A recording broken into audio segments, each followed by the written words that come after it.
I'm happy for people to take away whatever they do, whatever they take away. But what I think is the most important message is just the that you're allowed to be content with your life. Especially Western society now is really like you should never be happy. You should always want more. Things should be more efficient. They should be faster, better.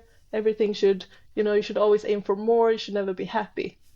And of course, you should try to make things better, things that are not good. But it's also, I mean, everyone has so much in their life that they could just be grateful for and appreciate. And my parents, their life, of course, isn't perfect.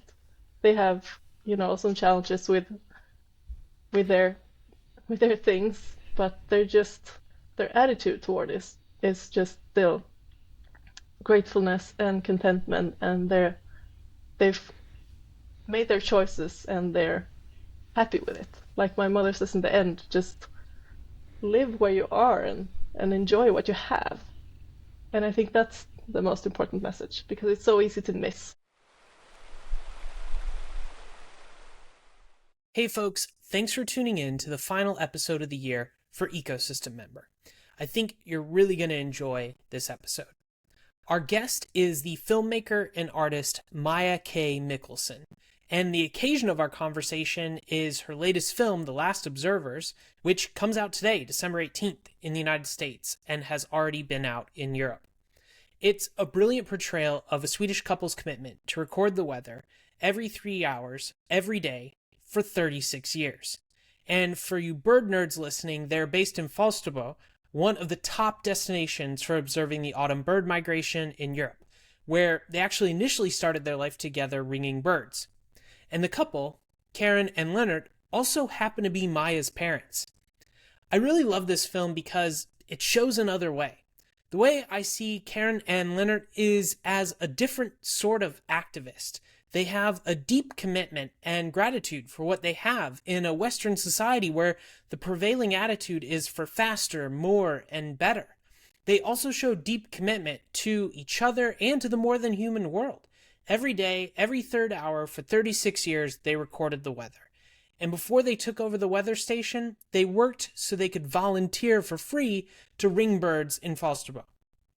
Yes, we need the Gretas of the world and Extinction Rebellion, but we also need people like Karin and Lennart who push against harmful cultural norms in a much more quiet fashion.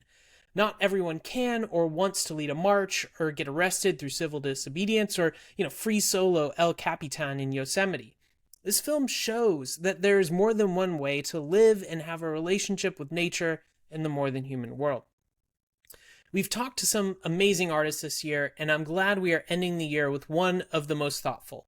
Maja's film is top-notch in my book, and many others seem to agree, as it earned Best Short Film at Mountain Film and Best Cinematography and Best Director at the Ulsan Ula Mountain Film Festival in South Korea. Apologies for what I am sure is not the correct pronunciation of that festival. If you go to patagonia.com/stories, you can find the film or visit majakmikkelsen.com. I'd love to hear your thoughts after you check out the film, so feel free to post a comment to this episode if you're watching on YouTube or Spotify. I'll also include links to both in the show notes. So with a lot of gratitude to Maja and all of you listeners, here's the latest episode of the Ecosystem Member Podcast with filmmaker Maja K. Mikkelsen. Today on the Ecosystem Member Podcast, we are stoked to have Maja K. Mikkelsen, filmmaker with a new film coming out called The Last Observers. Thanks for joining us today, Maja. Thank you for having me. So, The Last Observers, we're going to kind of unpack what it's all about, but maybe let's just start at the beginning. Why this subject? What drew it to you? What makes it a really compelling story that you wanted to tell? I mean, it is my parents, so it really just started as a way of documenting and honoring the work that they've done, the life's work that they've been doing for the bigger part of their lives. And in the film, there's a lot of focus on the weather station, but really, it started because of their passion for the bird observatory. That's what they've been doing for the longest time, and that's what drew them there. So my dad started in the 60s when he was 19, I think, his first season, and now, you know, he's 76, and so he's been there for almost his whole life. And this has been pretty much voluntary work. They didn't get paid for the first couple of decades, so it's really just their passion uh, for birds and for conservation that drew them there. And so I wanted to honor that. I wanted to document that, and then obviously in the story, the weather station is so woven into their lives, so you can't tell one story without telling both. And then it just, yeah, then it just turned into like a story about how to live life in a happy way, I think. A love story between them and to nature and to the life that you have. And yeah, it started as just a documentation sort of, and then it turned into something more.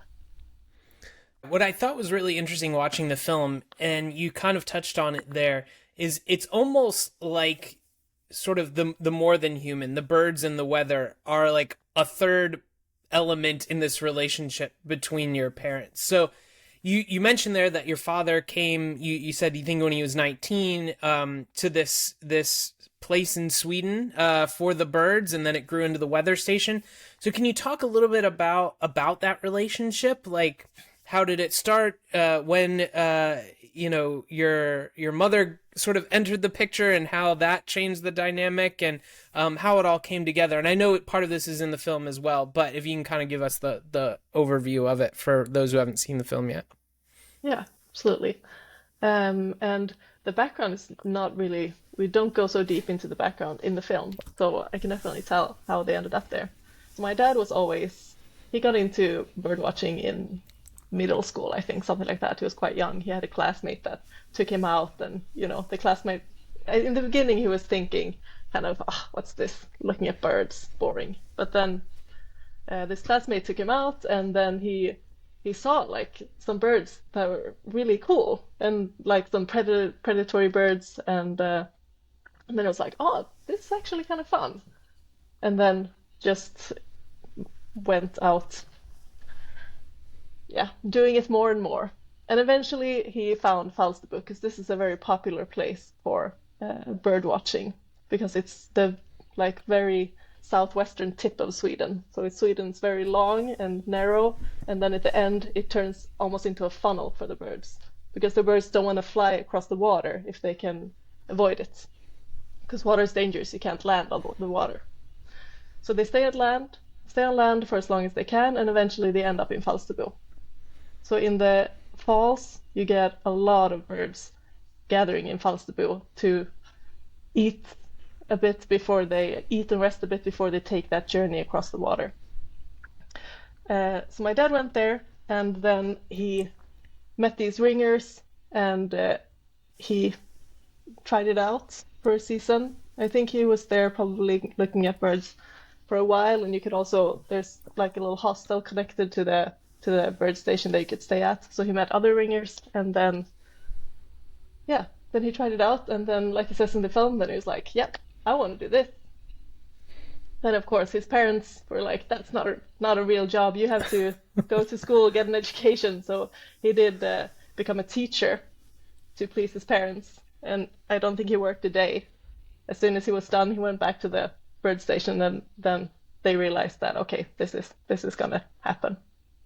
And then my mother, she had been bird watching with her sister and her sister's husband, and then they met in Helsingborg in this anti-nuclear rally that they had in the 70s, and they kind of found each other pretty fast, I think. And then my dad brought my mother to Falsterbo, and she, like he says in the film, then they needed some extra people. And then he asked her, would you like to help out? She was like, yep, I'll do that. And then they spent I don't know how many years. Many years. I think her first season there was 1980.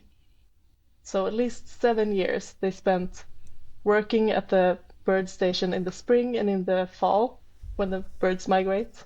And then in the summers and the winters, they went back to Helsingborg and worked and saved up money because you didn't get paid as a ringer.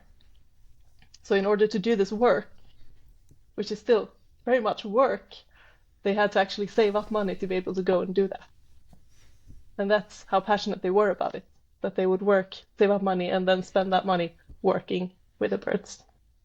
It's really interesting you mentioned their sort of, even at the earlier parts of their relationship to the place and to each other, like it's kind of highly seasonal. It's, they go on to then manage and oversee this weather station that's, I think it was like 36 years, 3 hours, every 3 hours, every day going and doing this and seeing the season being connected to that. But it sounds like even when they were doing the bird ringing, there's a very seasonal element to their relationship to the place and to each other in a way of gathering in this place. Definitely. Yeah. And so how did they then transition from doing the bird ringing, the volunteer work, and then traveling back to the city to work into this role at the weather station where, they were engaged in it every single day, every 3 hours and living there as well. Mm-hmm. So how did they make that transition from the bird ringing to the weather station? And from what I understand from the film, they kept engaged with the birds, but, as sort of a job and a role, formal role. Yeah, so the weather station already existed, and it was in the same place as the bird ringing station by the lighthouse. And there was an older couple doing these weather observations, but they wanted to have vacation sometimes. They wanted to sleep in, or they wanted to go somewhere else, and so they needed help. And my dad had been helping them out since in the 70s, sometimes doing weather observations here and there. And then when my mom came in the 80s, she also took a bunch so they could be off even more. I think she was there every Christmas for a few years, because then they wanted to have Christmas vacation. So she stayed there and she did all the observations. And then towards 1987, this couple decided that they should retire. And so my parents were like, if we can get this job, then we can live here, then we'll have the whole lighthouse garden to use just for the bird observatory. And we won't have to share it with people that don't like the ringers running around and don't like to have the nets up and all of this.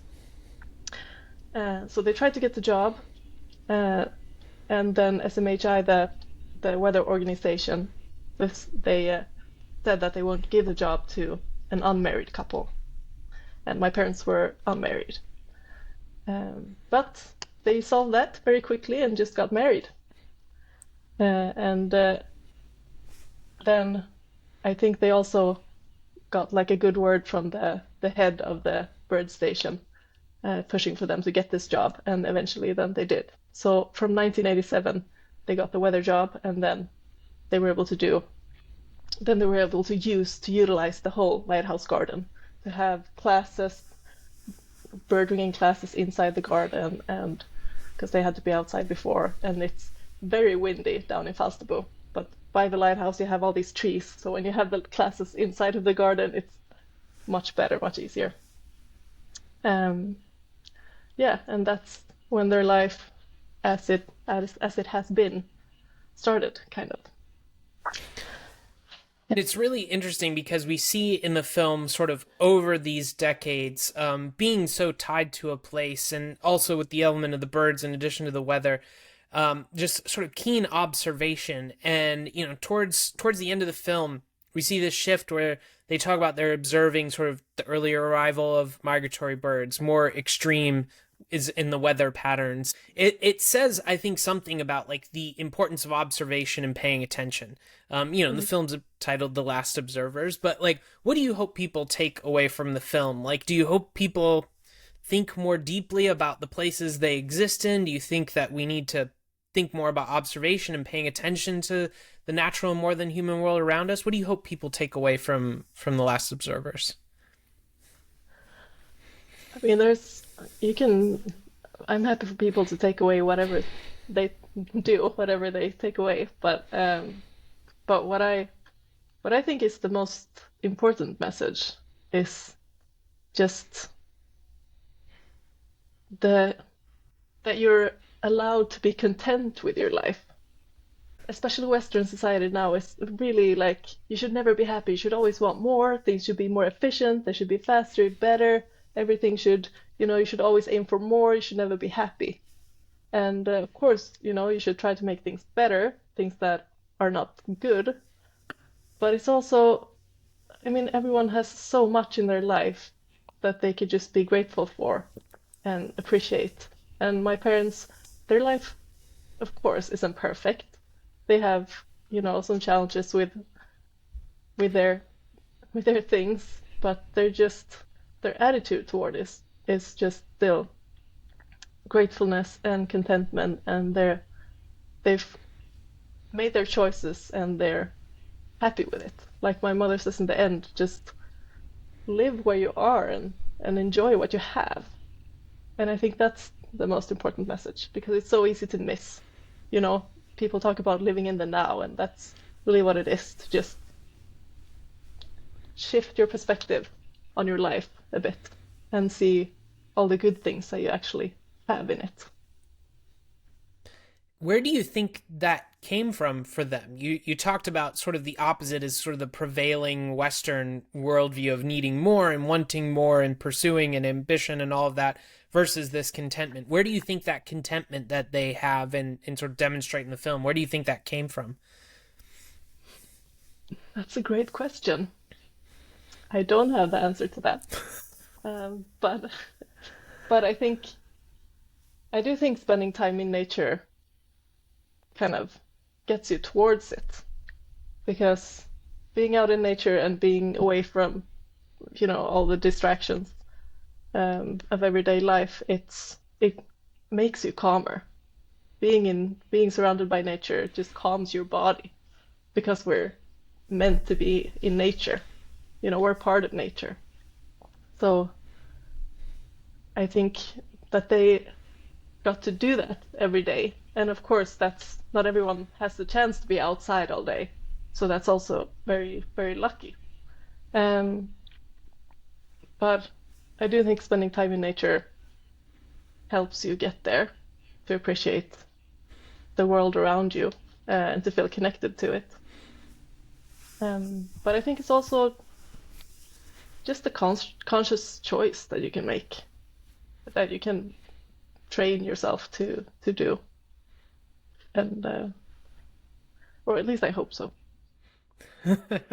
Yeah, I like this idea of this conscious choice. And one of the things that I was thinking about when I was watching the film is that a lot of sort of activism and things around the environment tend to be loud. Like in the UK, we've seen interruptions of sporting events, and there's been people who've thrown paint or like other materials on paintings, like really making a scene. And I kind of left it with this feeling, and I think it's probably points to what you've been talking about, this contentment of like your parents still feel very much like activists, just in a much more subtle way. Like, and it might not even be intentional. It's just by making this choice to not feel like they need to go so deep into that consumption and need to have more.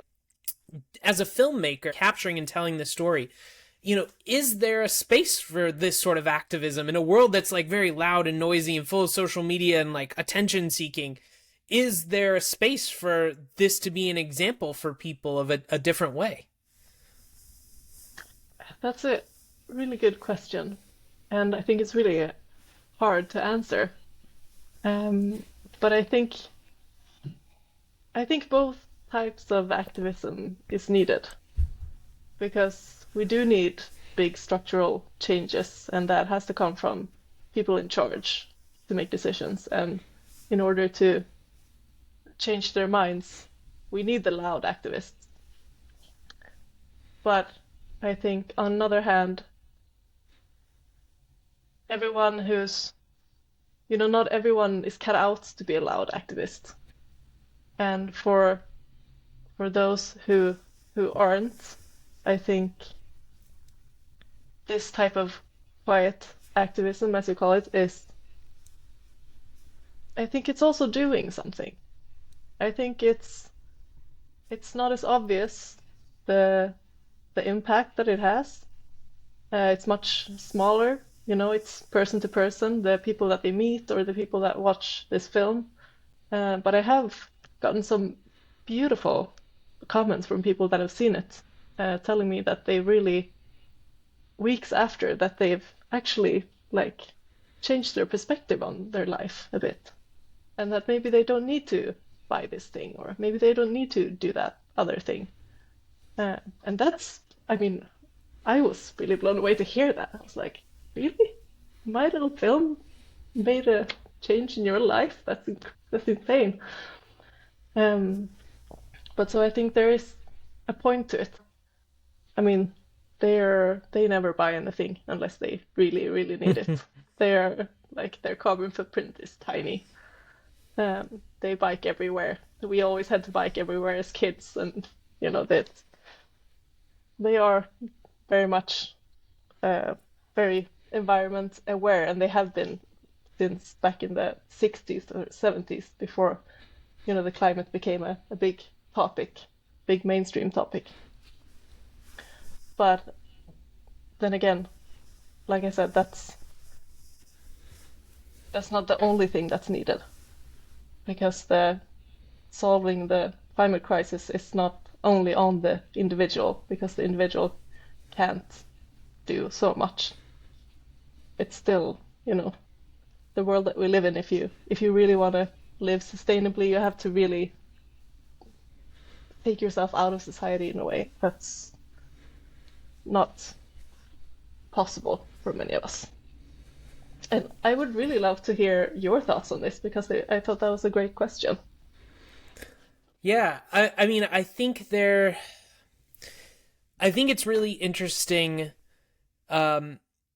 I always find examples really inspiring of other people, and I think that's part of the reason that the idea behind this podcast, like, explore the relationships that people have with nature as an example, to show there's a lot of ways that we can engage with nature. And some people are, sort of going to be on the front lines in the marches, potentially participating in civil disobedience, getting arrested.